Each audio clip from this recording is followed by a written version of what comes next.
un equivalente en el Talmud, pero tocó a lo intocable. Se discutió si era un sabio itinerante o un profeta apocalíptico. Se llamaba así a los profetas convencidos de la llegada próxima de Dios, que detendría la historia para instalar su reino sobre tierra a partir de un centro que sería Israel.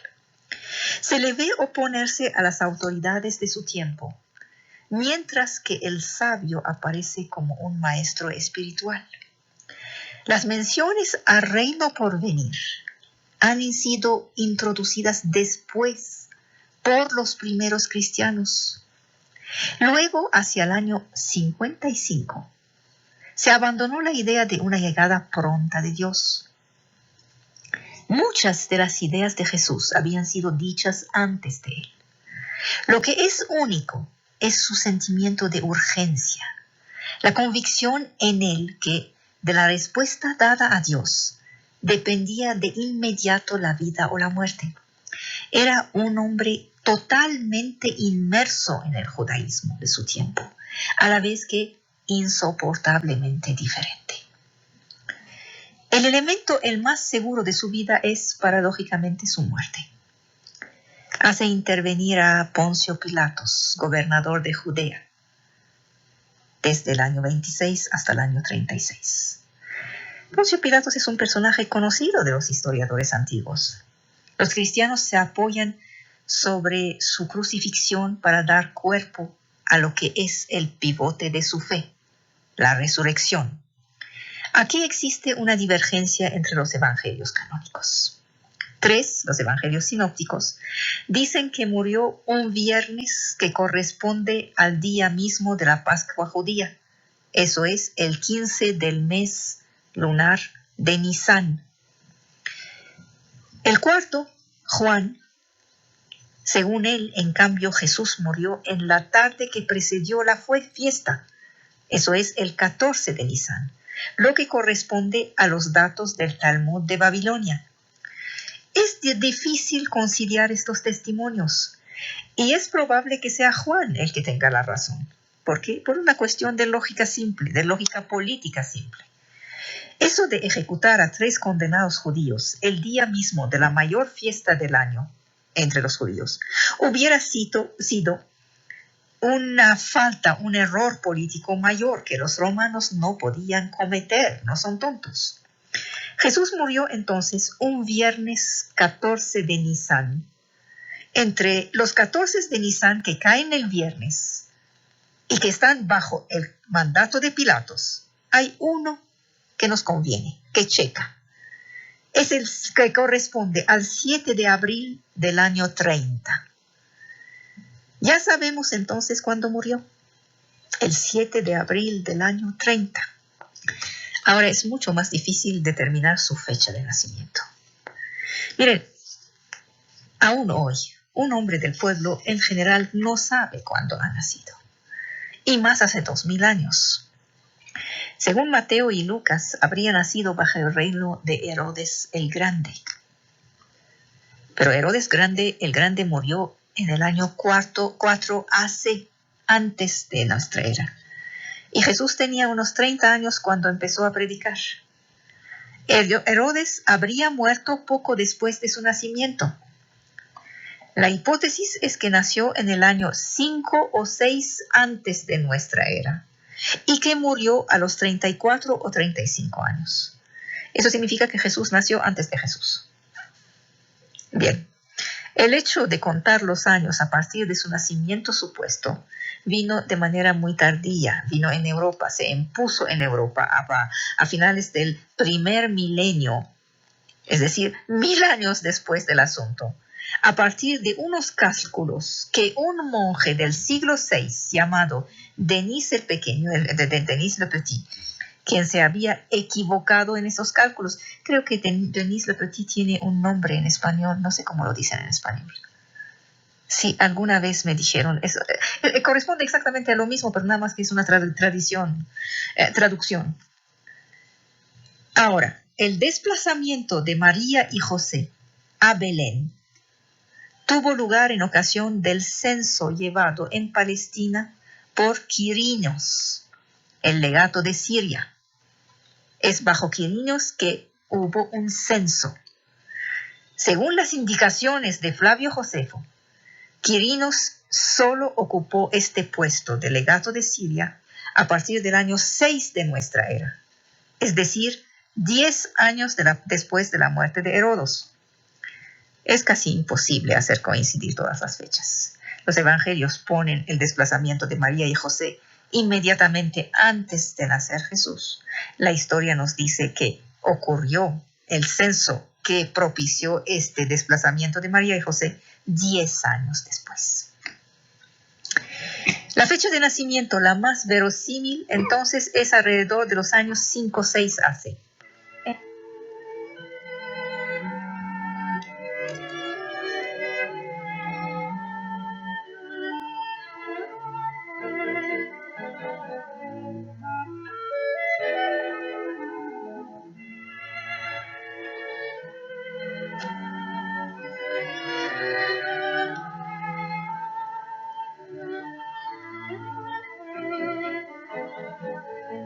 El materialismo dialéctico es una expresión que fue acuñada por Plejánov y fue abreviada en Diamat. A veces se ha identificado materialismo dialéctico con marxismo. Una de las leyes dialécticas formuladas por el materialismo dialéctico es el paso de la cantidad a la calidad según el modelo que había planteado Hegel. El materialismo de Marx es, en cambio, un materialismo histórico. La formulación del materialismo dialéctico se encuentra en Engels, que creyó completar a Marx. Engels desarrolló el materialismo dialéctico en la obra titulada La transformación de las ciencias por el señor Düring, que es conocida bajo el nombre del anti-Düring. Engels se opuso al idealismo, incluyendo el de Hegel. Encontró en Hegel apoyo para una filosofía de la naturaleza que descarta el materialismo mecanicista, característico de la física, la mecánica moderna, y en particular de las interpretaciones filosóficas de la ciencia moderna, que proliferaron en el siglo XIX. Este materialismo es, según Engels, superficial. El materialismo mecanicista no toma en cuenta que las ciencias no son independientes de las condiciones sociales y de las posibilidades de revolucionar la sociedad. Mientras el materialismo mecanicista se apoya en la idea de que el mundo está compuesto de cosas y, en último término, de partículas materiales que se combinan entre sí. El materialismo dialéctico afirma que los fenómenos materiales son procesos. Hegel tuvo razón en insistir en el carácter global de los cambios en los procesos naturales, pero erró en hacer de estos cambios manifestaciones del espíritu. Hay que invertir la idea hegeliana y colocar en la base la materia en cuanto que se desarrolla.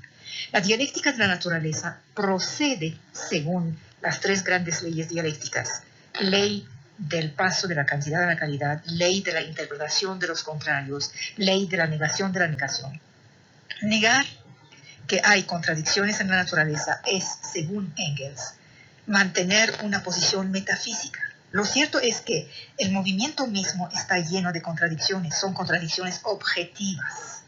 Sin la constante lucha de los opuestos no pueden explicarse los cambios. El carácter de lucha y oposición de contrarios es, según Engels, universal. Se manifiesta en la sociedad y en la naturaleza. La negación de la negación se manifiesta en que de un germen procede una planta que florece y muere, produciendo otro germen que vuelve a florecer. También se manifiesta en que la negación de una cantidad negativa da una positiva. Menos, igual más. El materialismo dialéctico no es contrario a los resultados de la ciencia, por el contrario, explica estos resultados. Se ha preguntado hasta qué punto la lógica es dialéctica. Engels se expresó al respecto de un modo ambivalente. Las leyes de referencia tienen un alcance universal. La lógica es dialéctica, no cabe preguntar si es o no es. La negación de la negación de esta lógica dialéctica daría una lógica supuestamente superior. Con Lenin, quien del dirigente de la Revolución de Octubre, se inicia una tradición de materialismo dialéctico llamada marxista-leninista. Lenin insistió menos que Engels en la noción de materia como realidad sometida a cambios de acuerdo con un proceso dialéctico, porque le interesaba más defender el realismo materialista contra el idealismo. El materialismo dialéctico es, según Lenin, la doctrina que debe adoptarse para luchar en favor del comunismo. Esto parece convertir el materialismo dialéctico en una ideología cuya verdad depende de la situación histórica. El materialismo dialéctico es, en suma, partidista. Es una ideología. Que contribuye a traer al mundo la teoría verdadera. Es la que corresponde a la sociedad sin clases. Tendencias políticas más interesadas en la realización de un programa que en discutir las bases filosóficas se quedaron con esta idea del materialismo dialéctico. Ahora, si el pensamiento determina la realidad o si ésta es independiente. Mire, si me quedo a nivel del sentido común, estoy obligada a responder: la materia es independiente del pensamiento. Esta mesa existe, esté o no esté yo aquí. Después de mi muerte, este mundo seguirá rodando como lo ha hecho por millones de años antes de mí. Este es el nivel básico. Pero el asunto es más complicado, Lorenzo. Y el hombre es capaz de aprender la complicación sin renunciar a la percepción simple.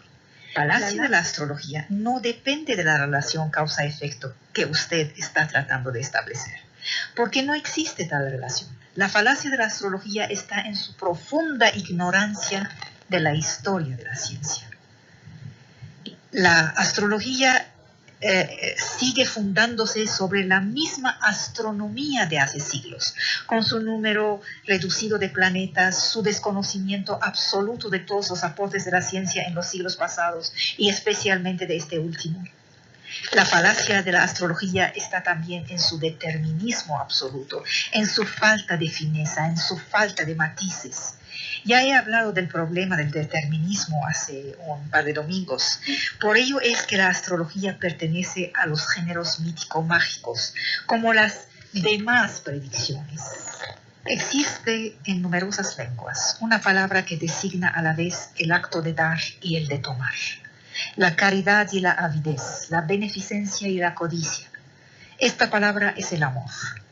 El deseo ardiente que tiene un ser de todo lo que puede llenarlo y la abnegación sin reserva convergen paradójicamente en una misma palabra.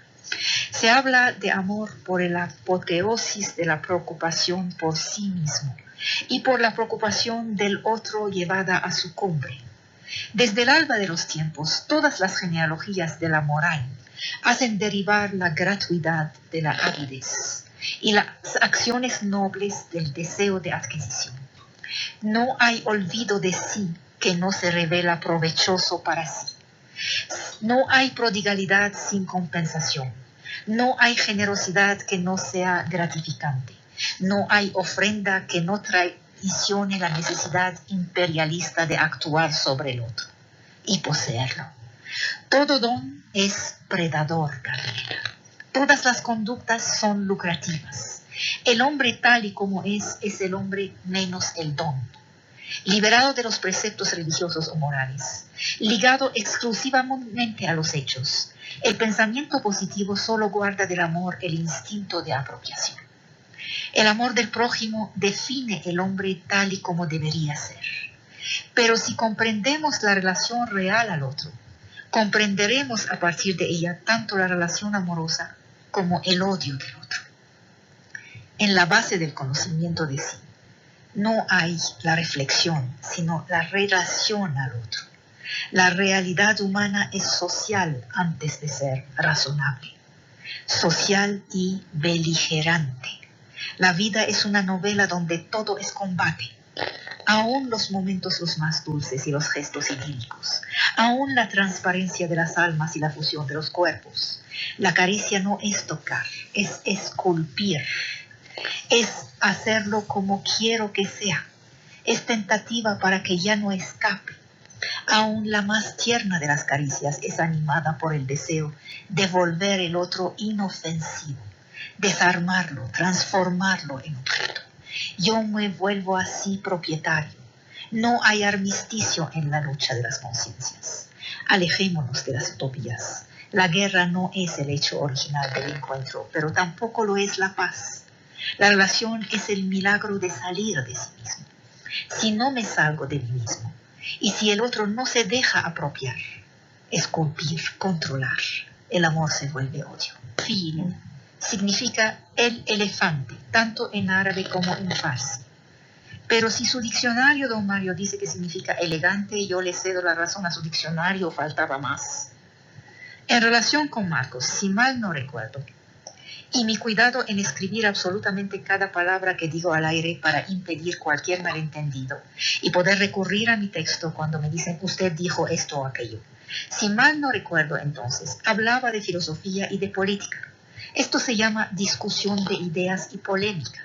Aquí no cabe la compasión, la filantropía, la caridad y demás. Aquella vez en que le hablé de compasión, don Mario, y permite a mi memoria, unos 30 años más joven que la suya, de recordarle, hablaba de la despenalización del aborto y del desamparo de las mujeres. Ahí sí cabe, debe caber la compasión. Si algo me han enseñado los franceses es el orden en el pensamiento, en no mezclar todo y cualquier cosa. Compasión para las mujeres desamparadas, discusión de argumentos en la política y la filosofía. Pero usted, don Mario, agregó un tercer factor. Usted habló mal de un compañero de trabajo mío. Yo puedo estar o no estar de acuerdo con lo que hacen mis compañeros de trabajo. Puedo sentir o no simpatía por ellos, pero por cortesía mínima, por respeto por los dueños de esta casa que nos alberga a todos, por educación, por civilidad, no voy a permitir que mi espacio se use para atacar a otros conductores de programas. Yo sé que mucha gente entre el público se consideran a ellos mismos mejor armados para dirigir un programa radiofónico que muchos de nosotros. Bien, no les voy a discutir sus méritos. Ojalá logren imponerse en algún lugar para probar su excelencia. Aquí tendrán que desbancarnos y comprenderá que no va a ser fácil. En cuanto a su libro en inglés, probablemente no me sirva de nada. No porque está en inglés. Verá, pertenezco a esta generación que no pudo haber hecho estudios superiores sin saber algo de inglés, porque las referencias eran en parte inglesas, pero como nuestra forma de espíritu francesa, por prepotencia o por lógica, se considera superior a la inglesa, preferimos recurrir a las referencias francesas. Resulta, don Mario, que ni con la mejor buena voluntad del mundo logro encontrar un gran filósofo estadounidense. La frecuentación de los libros me hace decir algo que no es ninguna originalidad. La gran historia, estoy pensando en Gibbon, en Mommsen, la gran historia es inglesa, pero el gran ensayo sigue siendo francés. Pero su libro no me va a servir de nada y tiene usted razón en eso, porque no tengo la intención de leerlo. Verá, tuve que ordenar mis lecturas para que mi tiempo de vida alcance para lo que yo he decidido leer. Ahora le concedo, usted hubiera hecho un programa sobre ajedrez como todos los demás mejor que yo. Qué lástima que no está en mi lugar, sino en el suyo. En relación a los sacrificios, yo hablaba de la agresividad, de la guerra natural que el hombre, el humano, lleva adentro. Y saqué el ejemplo de las civilizaciones arcaicas que todas han practicado en algún momento el sacrificio como modo para canalizar su agresividad. Ya no somos civilizaciones arcaicas. No permitimos el sacrificio. Nos hemos pulido un poco y hemos inventado la ley. Subsisten formas primitivas de sacrificio en relación con los animales o incluso con los hombres, como la figura del chivo expiatorio en un salón de clase o en política. No son los ejemplos que usted da. La lucha libre, el box, no pertenecen al género del sacrificio, porque justamente hay lucha y nadie sacrifica a nadie. Esta lucha es a menudo primaria y bestial, pero pertenece a otro orden de ideas. Y no comprendo cómo pudo asemejarla al sacrificio. Hizo un salto conceptual vertiginoso. Llamó sacrificio lo que era lucha, luego constató su utilidad. Disculpe, pero no lo sigo. Falta rigor, falta orden, falta demostración. es lo que se llama un sofisma. Y creo que es un sofisma no muy bueno. Si olvidara Mario durante un momento que tiene que ganarme y probar a todos, a mí y a usted mismo que tiene que ganar, quizá logre hacerlo. Pero mientras su espíritu está ocupado más por la competencia que por la demostración, va a fallar. La demostración es exigente y pide mucha energía. Es una amante que no comparte. Dele lo que le pide y olvídese de mí. De las lenguas y la división. Sí y no. Sí, porque una lengua nacional es un factor esencial de unidad nacional. No, porque ni todos los ejemplos que usted da son ciertos. Segundo, porque la lengua nacional no exige la desaparición de todo lo que no es ella. Es lo contrario que resulta cierto. Son las características locales que, bajo pretexto de mayor autenticidad, buscan borrar lo que es menos auténtico que ellas, lengua, tradición e incluso raza. La unidad moderna que hemos llamado Estado es artificial. No puede competir en autenticidad ni en pureza, pero sí en unidad, justicia y paz. Las unidades naturales auténticas son la tribu, el clan, la comunidad. Ellas son las que hablan de autenticidad y de pureza y quieren liquidar al otro. El que no se les parece, lo rechazan, lo empujan fuera y destruyen las unidades nacionales difícilmente logradas. La historia de los conflictos de este fin de siglo es la guerra de las purezas contra nuestra bastardía y nuestras mezclas. Las purezas son peligrosas. Mire, en nuestra modernidad hubo el tiempo de la guerra entre príncipes, 1 siglo y medio que siguió el Tratado de Westfalia. Luego la guerra entre los pueblos, es decir, el periodo que va de la Revolución Francesa a la Primera Guerra Mundial. Luego la guerra entre ideologías, es la época de los fascismos y los comunismos. Ahora llega el tiempo de las guerras de los fundamentos, movidas por la voluntad de pureza. Esta locura de pureza se llama fundamentalismo. Las hay indígenas y las hay islámicos. Es el nosotros, lo nuestro, muera lo demás. Es a la vez lingüístico, religioso, racial y de costumbres.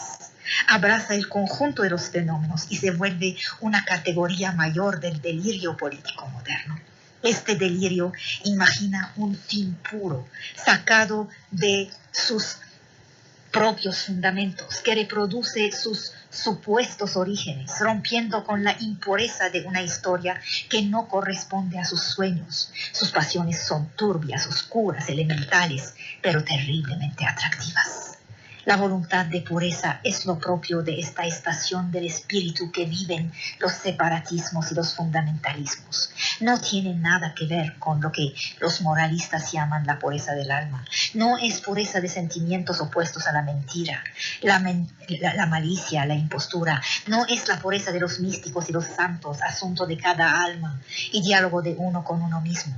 Hablo de pureza en política, cuando se rompe la clausura monacal para meterse a la ciudad y imponerse a todos. Cada vez que ha ocurrido esto, hemos tenido grandes calamidades. Es la pretendida pureza de los revolucionarios. Es Saint-Just que se yergue ante la asamblea que salió de la Revolución Francesa para declarar: una nación solo se regenera sobre montones de cadáveres. No queremos los cadáveres. Es la lógica del vencer o morir. Es la lógica de Marcos.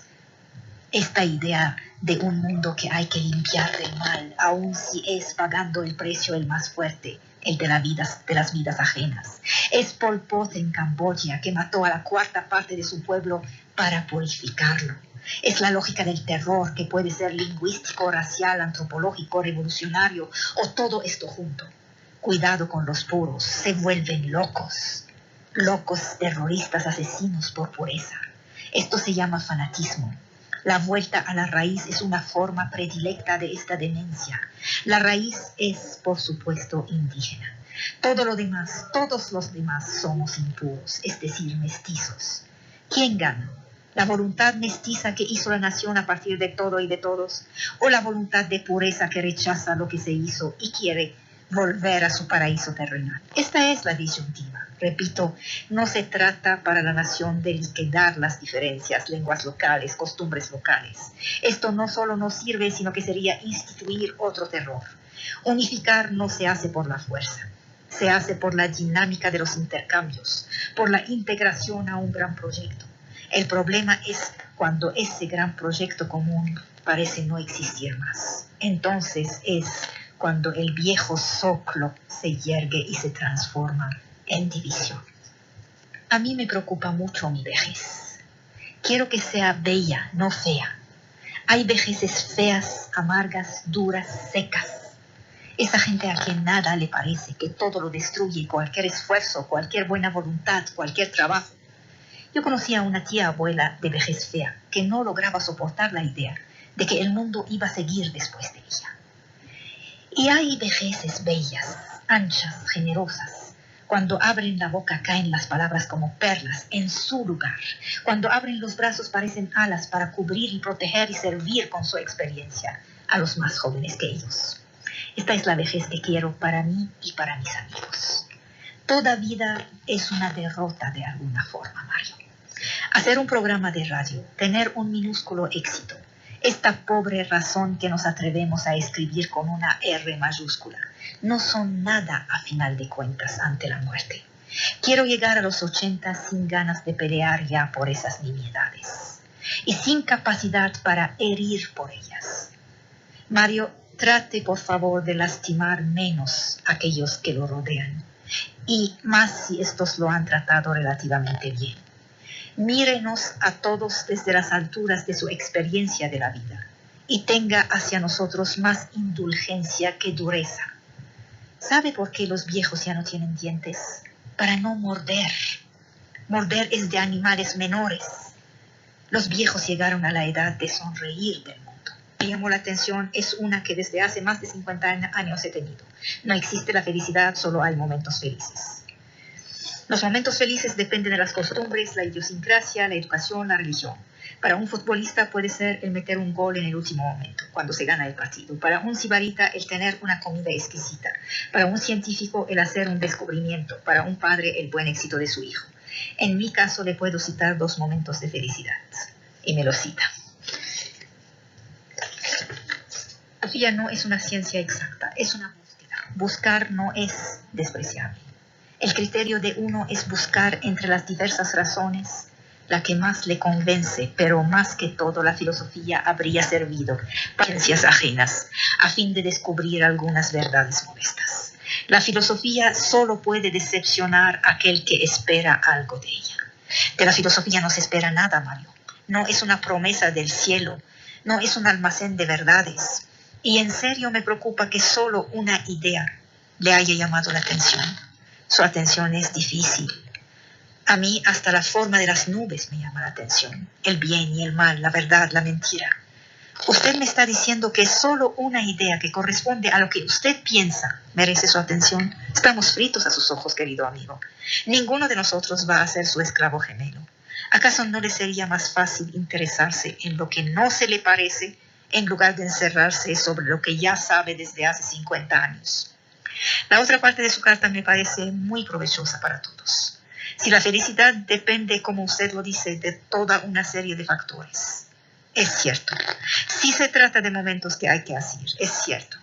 Y no de un estado perpetuo. Su relación de los momentos de felicidad me pareció a la vez fresca y sobrecogedora. Sus preguntas sobre el buen uso del estoicismo a nivel social ha sido una discusión de la historia de la filosofía.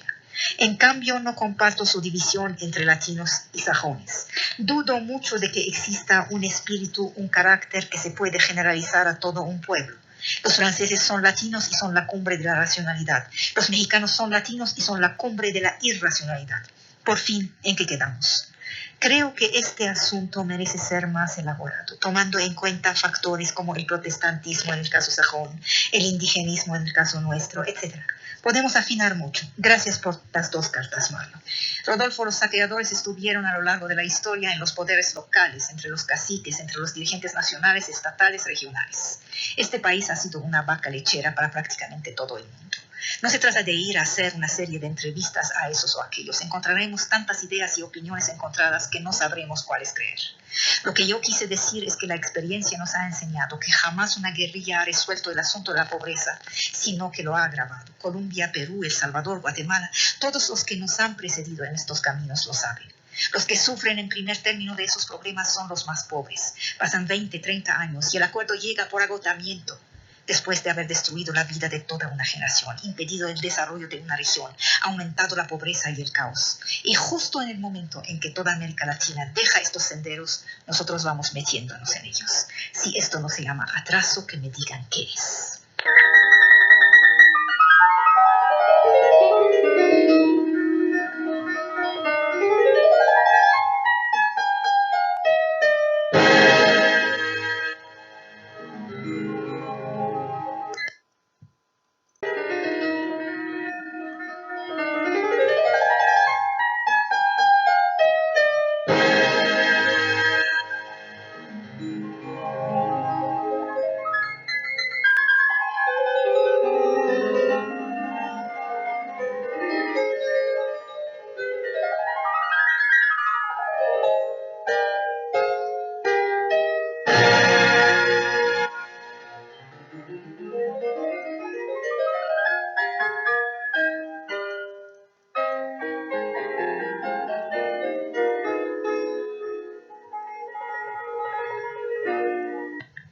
Voy a empezar con un texto muy interesante de hace 2 siglos, escrito por el gran Voltaire en su diccionario filosófico.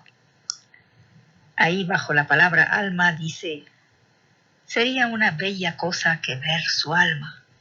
Conózcate a ti mismo es un excelente precepto, pero solo pertenece a Dios ponerlo en práctica. Llamamos alma lo que anima.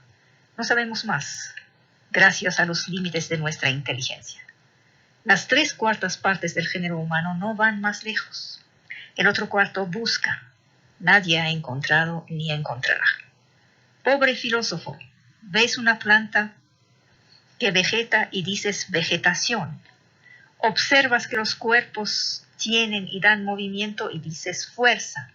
Tienes ideas y dices espíritu. ¿Acaso no te reirías de un razonador, aun si es el preceptor de Alejandro? ¿Acaso no te reirías de un razonador que diría: todos los animales viven por lo que tienen en ellos un ser, una forma que es la vida? Veamos lo que sabes y de qué estás seguro. Caminas con tus pies, digieres con tu estómago, piensas con tu cabeza. Los primeros filósofos, sean caldeos, sean egipcios, dijeron: debe haber en nosotros algo que produce nuestros pensamientos. Este algo debe ser muy sutil, es soplo, es fuego, es éter, es quinta esencia, es un simulacro ligero, es entelequia, es un número, es armonía. Según el divino Platón, es un compuesto de lo mismo y de lo otro. Son átomos que piensan en nosotros, dijo Epicuro después de Demócrito. Pero ¿cómo es que piensa un átomo? La opinión que hay que guardar es que el alma es un ser inmaterial. Pero ustedes no conciben lo que es este ser inmaterial. No, dicen los sabios, pero sabemos que su naturaleza es pensar. ¿Y de dónde lo saben? Lo sabemos porque piensa. Oh sabios, temo que sean tan ignorantes como Epicuro. La naturaleza de una piedra es caer, porque cae. Pero ¿quién la hace caer? Sabemos que una piedra no tiene alma. De acuerdo, pero la materia posee cualidades que no son materiales, tiene gravitación hacia el centro. Pero esta gravitación no es dividible. Ustedes no pueden cortar en 2 la vida de un caballo, el instinto de un perro. Su bello argumento sobre la indivisibilidad del pensamiento no prueba nada. ¿Qué es lo que llaman alma? ¿Qué idea tienen de ella? Solo pueden admitir en ustedes un poder de pensar. Díganme, ¿este poder de pensar acaso es el mismo que lo que los hace digerir y caminar? Me dicen que no, porque su entendimiento podría decir a su estómago: digiere, no hará nada si está enfermo. En vano podría su ser inmaterial ordenar a sus pies caminar. Se quedarán quietos si tienen gota. Los griegos sintieron que el pensamiento no tenía nada que ver con el juego de nuestros órganos. Han admitido para estos órganos un alma animal y para los pensamientos un alma más fina, un nous. Pero esta alma del pensamiento tiene intendencia sobre el alma animal. El alma pensante ordena a sus manos de tomar y éstas toman. No dice a su corazón de latir, a su sangre de circular. Todo esto se hace sin ella. Ahí tenemos dos almas poco dueñas de su casa. Esta primera alma animal no existe, solo es el movimiento de sus órganos. Oh hombre, no tienes más pruebas por tu pobre razón de que la otra alma existe. Solo puedes saberlo por la fe. Has nacido, vives, actúas, piensas, te desvelas, duermes, sin saber cómo. Veamos los bellos sistemas que tu filosofía ha fabricado sobre estas almas. Uno dice que el alma del hombre es parte de la sustancia de Dios mismo. El otro dice que es parte del gran todo. Un tercero que ha sido creada de toda eternidad. Un cuarto que está hecha y no creada. Otros aseguran que Dios los forma a medida que se necesitaron. Todos ustedes están equivocados, dice un recién llegado. El alma espera 6 semanas que el feto sea formado y entonces toma posesión de la glándula pineal. La última opinión es que su hogar es el cuerpo calloso. Es el puesto que le asigna el señor Laperonie. Y había que ser primer cirujano del rey de Francia para disponer así de la residencia del alma. Santo Tomás dice en todo que su esencia difiere de su potencia, o la belleza de un paisaje, decimos, tiene alma. Es algo impreciso que releva de lo íntimo, lo privado, una emoción, una sensibilidad. Pero cuando se trata de hablar del alma en sí, las cosas cambian. Ya nadie sabe nada. Nos recordamos del catecismo y de las clases de metafísica. Los que deberían pensar sobre el alma ya no quieren escuchar hablar de ella. ¿A quién se le ocurriría hoy escribir un tratado del alma? ¿Por qué este descrédito? Primero, por sus frecuentaciones dudosas, sus orígenes mitológicos, religiosos, irracionales. El alma sería ánima, el soplo que sale por la boca a la hora de la muerte, o psique, la mariposa, esta parte invisible e inmortal del hombre en lucha contra el cuerpo, prometida al infierno o al paraíso, y a la cual la misma liturgia católica otorga cada vez menos lugar. La noción de alma parece saturada de referencias comprometedoras. Vamos a pasear un poco, no a través de todo el pensamiento del alma, es imposible en 50 minutos, a través de lo que, según mi criterio, no tienen más, son las ideas esenciales, las nociones esenciales sobre lo que podría ser el alma. Platón, en su 10º libro de las leyes, escribe: es el alma. Casi todos ignoran su naturaleza y su virtud. Ignoran, entre otras cosas, su nacimiento, su primacía, anterior a todos los cuerpos, causa inminente de todos sus cambios y transformaciones. Es más vieja que el cuerpo. Es sobre la base del alma que descansa la creencia en los dioses, y por ende toda posición de valor, el intelecto, el arte, la ley. El alma es causalidad universal para Platón, posibilita la providencia. De ahí se pasa a la idea de un poder absoluto de causar y comunicar el movimiento, anima. El texto de Platón construye el concepto de alma proponiendo la famosa definición de movimiento capaz de moverse por sí mismo. En Fedra desarrolla este razonamiento fundando en él la inmortalidad del alma, único ser que se mueve por sí mismo. De ahí saldría su inmortalidad. Si es primera, entonces es inengendrada. El principio no viene de nada. El alma no puede ser ni algo engendrado ni algo mortal.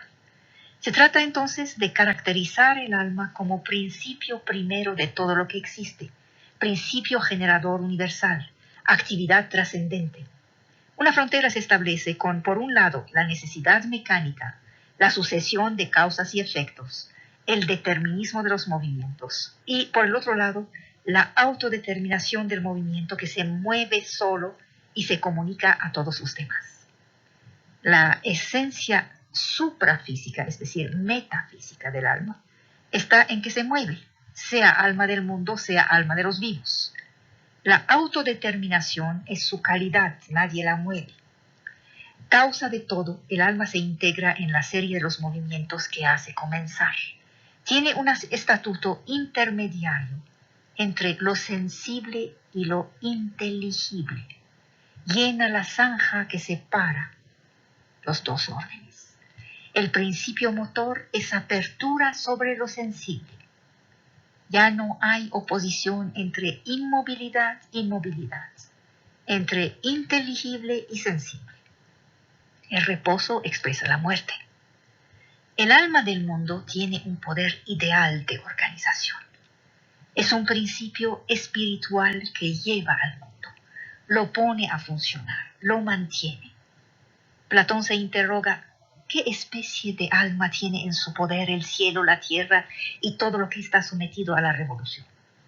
Y habla de la bondad del espíritu que rige el universo, fundando así la finalidad de la naturaleza y de todas las formas. En el Fedón, Platón solo habla del alma, pero no da de ella ninguna definición. El único verdadero tema es el de la muerte y de la inmortalidad.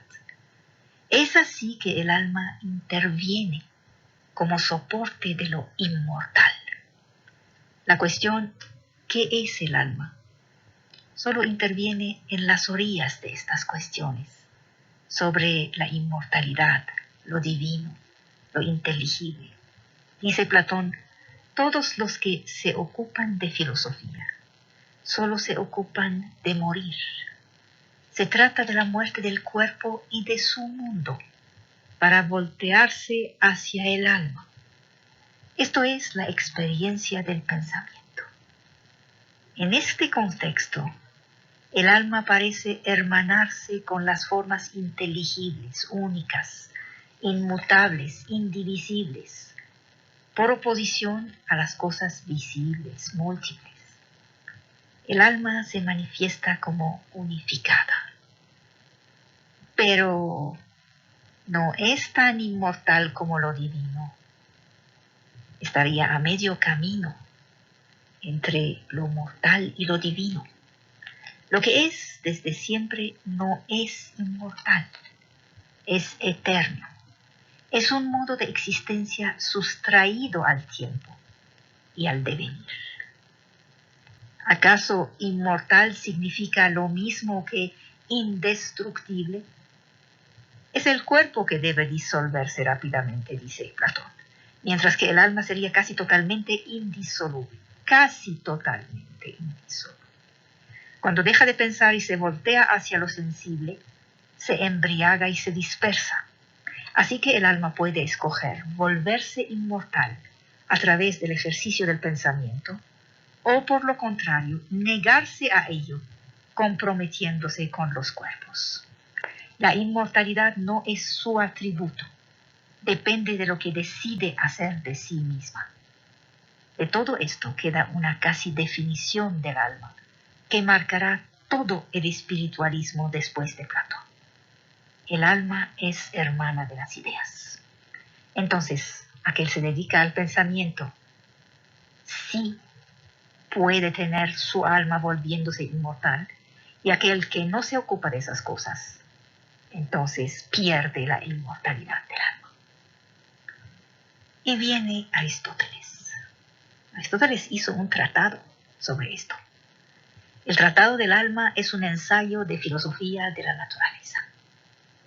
El alma, para Aristóteles, no es el cuerpo, sino algo del cuerpo. El concepto de alma no va sin materia. El alma es forma del cuerpo. Es un principio motor, pero él mismo no móvil. No está compuesto de elementos materiales. Tampoco es una armonía, es inmaterial. A la vez teje con el cuerpo una relación esencial. Las afecciones del alma están todas ligadas al cuerpo. Las enfermedades del alma vienen del cuerpo. ¿Cómo conciliar la inmaterialidad del alma y su encarnación? Aristóteles vuelve a algo en un principio. Les dije, hay mucha cosa y mucho algo aquí. Entonces, hay algo en un principio. El alma sería realización primera de un cuerpo natural que tiene potencialmente vida.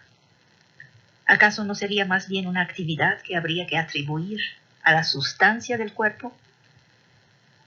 En Aristóteles, el alma es forma del cuerpo, pero también tiene un principio motor. Es causa de actividades, lo que hace de ella una sustancia distinta, a la vez que estrechamente unida al cuerpo. Dice Aristóteles, no necesitamos siquiera buscar si el cuerpo y el alma hacen uno. La unidad del alma y del cuerpo es evidente. Eso cuando me dicen que es evidente, yo ya quiero tomarme un trago. ¿Dónde está la evidencia? Dice también, tampoco hay que buscar el porqué de la unión. El alma es la forma del cuerpo, inseparable de él como la figura es inseparable de la cera. Aristóteles rechaza el dualismo, alma-cuerpo. No dice que el alma está ligada a una materia sin vida, de la cual sería forma, sino que es la realización de las funciones vitales de un cuerpo animado. Está dotada de un poder motor. No hay que reducirla a las solas operaciones de las funciones vitales. No es la vida per se, sino su principio. Dice, se define por las funciones nutritiva, sensitiva, cogitativa, es decir, de pensamiento, y por el movimiento. Es lo que hace que vivimos, sentimos y reflexionamos. Algunas funciones podrían no estar ligadas a los órganos. Es la cuestión del estatuto del intelecto, que es un problema mayor de la obra de Aristóteles. Seguimos en la antigüedad,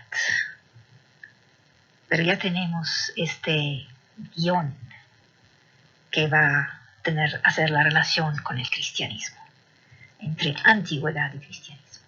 Plotino. Para Plotino, la unión del alma y del cuerpo parece constituir una objeción contra la naturaleza inmortal y divina del alma. ¿Cómo explicar esta situación paradójica, a caballo entre dos mundos, lo mortal y lo divino? El descenso del alma en el cuerpo parece como una caída, según la convicción popular del desprecio del cuerpo. Plotino rechaza esta imagen y rompe con la imagen de los espacios celestes. El viaje del alma nos devuelve a una experiencia interior. Pertenecemos al mundo inteligible en la meditación que nos arranca de nuestras ocupaciones ordinarias. Y si hay descenso, es descenso de la atención. Formidable sofista el señor Plotino. Me escapo de mi cuerpo hacia la intimidad de mí mismo. Tengo un destino superior. Mi actividad es el más alto nivel de la vida. Me uno al ser divino. Después de este reposo en el ser divino, me pregunto cómo funciono y cómo el alma ha podido llegar al cuerpo. La vida interior del alma plantea la cuestión de su naturaleza metafísica. ¿Qué tipo de ser debe ser el alma para poder así elevarse y recaer, circular entre la visión inteligible y la percepción sensible? El cuerpo y el mundo sensible están representados como un mal para el alma. La situación intermediaria del alma toma sentido en la perspectiva del todo, mayúsculo, según la idea de una finalidad universal. ¿Ven? Porque el cristianismo pudo abrevarse aquí.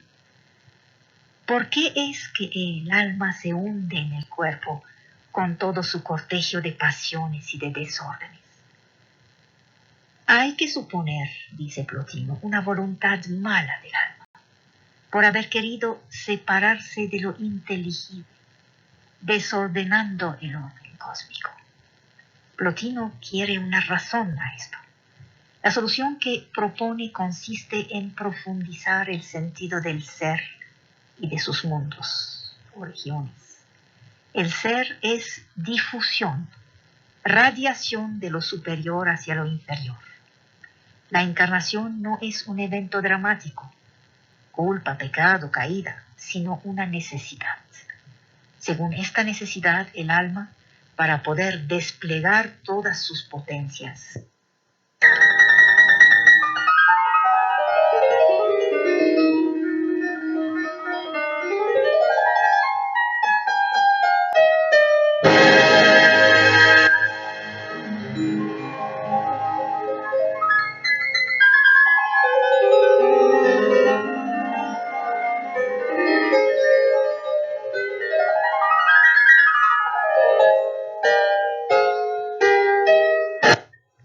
si trataban de pasar a países extranjeros, estaban perseguidos y condenados como traidores a la patria. Flotaba sobre la ciudad una atmósfera pesada de suspicacia, pero no parece que los venecianos sufrieron de ella. Es digno de observar que algunos de los más altos cargos, los más absorbentes, senador, miembro del Consejo de los 10, son gratuitos. Desde la infancia, el patricio está criado con la idea de que se debe a la república, le debe su inteligencia, la experiencia que ha adquirido, y la ley le prohíbe negarse a un empleo público. Nada de que no quiero. Toda su vida el individuo está subordinado al Estado. Los intereses privados pasan después del interés público. Sobre esta abnegación se funde la fuerza y la grandeza de la ciudad. El régimen oligárquico de Venecia puso el gobierno en manos de una minoría estrictamente cerrada, celosa de sus privilegios. Pero esta minoría justificó el monopolio que se dio por su actividad, su experiencia, las tradiciones de sabiduría política que creó. Una ciudad como Venecia, dueña de un inmenso y lejano imperio, habría sido incapaz de gobernar este imperio si hubiera sido regida por instituciones democráticas. Gobernar era en alguna forma hereditario, y los hombres han cambiado sin que cambien los principios y el espíritu políticos. Por ello, este régimen oligárquico conquistó el respeto y la confianza, por su honestidad, su sabiduría, su noble ambición. El gobierno de Venecia era probablemente uno de los mejores del mundo. No he dicho el más justo. Nunca he hablado de justicia. Dije uno de los mejores.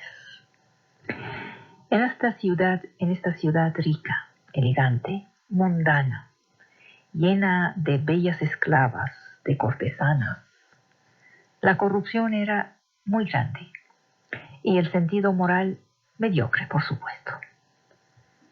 Muchas cosas vergonzosas y deshonestas ocurrían en la plaza de San Marco, bajo el pórtico y en la misma iglesia, dice uno de los escritores contemporáneos. Los más grandes daban el ejemplo, a pesar de las severidades de la justicia.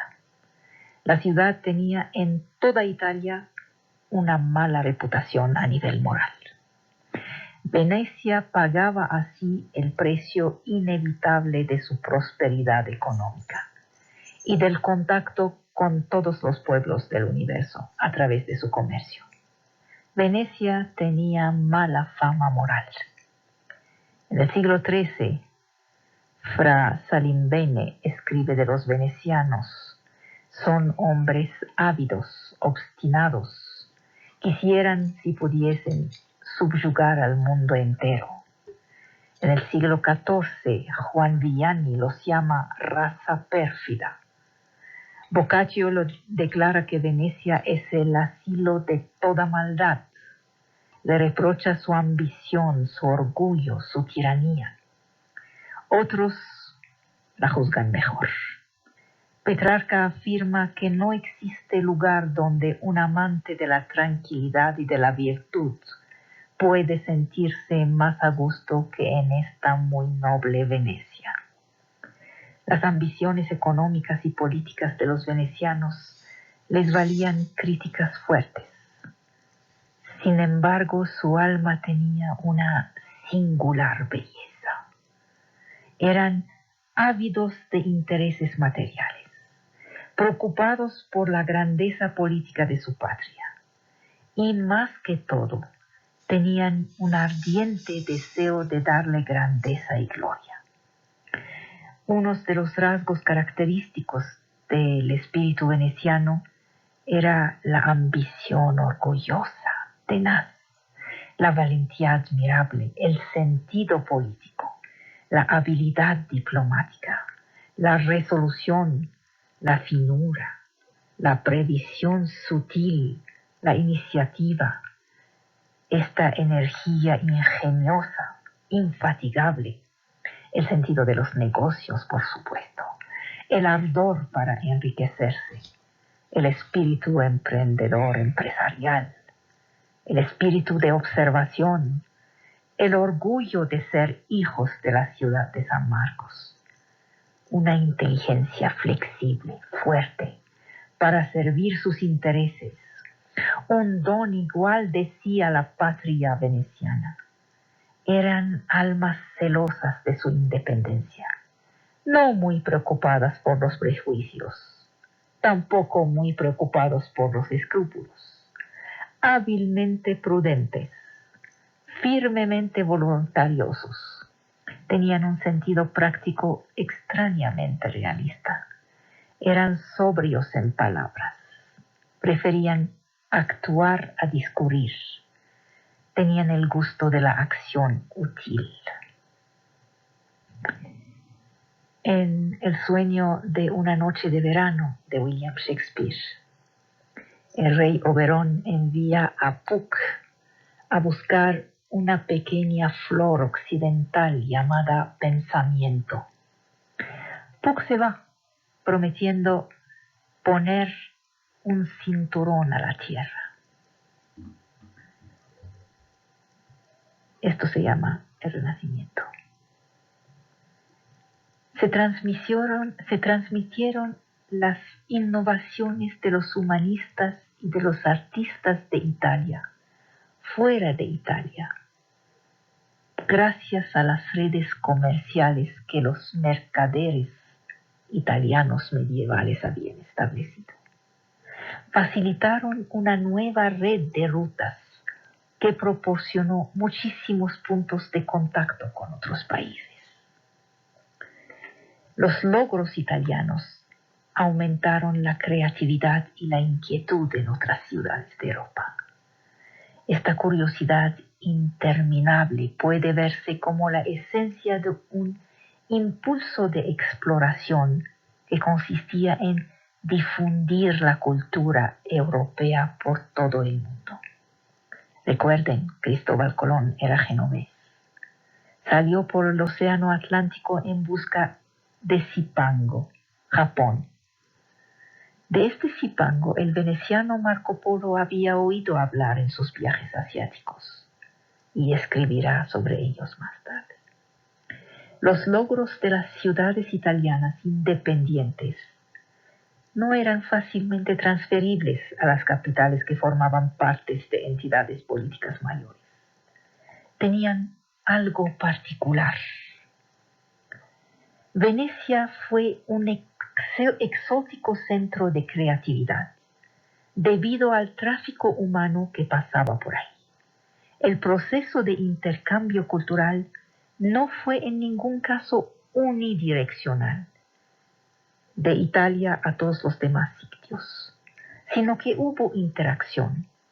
Esta idea de interacción fue la principal fue muy importante. Es mucho más que una mera exportación. ¿Y saben qué? La imprenta no fue una invención italiana. Los centros de producción de libros no eran necesariamente centros del nuevo saber. En Venecia, la clase social dominante no necesitó del humanismo para sus propósitos, sino del comercio. El Renacimiento como movimiento cultural no fue de ninguna manera producto de los centros académicos. Los grandes centros de Renacimiento no eran las sedes de antiguas universidades, como Padua, como Bolonia. No había universidad en Venecia. Sin embargo, fue la ciudad que iba a demostrar su inspiración, su influencia formativa sobre la civilización europea moderna. En Venecia el Renacimiento sobrevivió en un estado republicano y es desde Venecia desde donde se pueden ver con más claridad las nuevas dimensiones del Renacimiento europeo.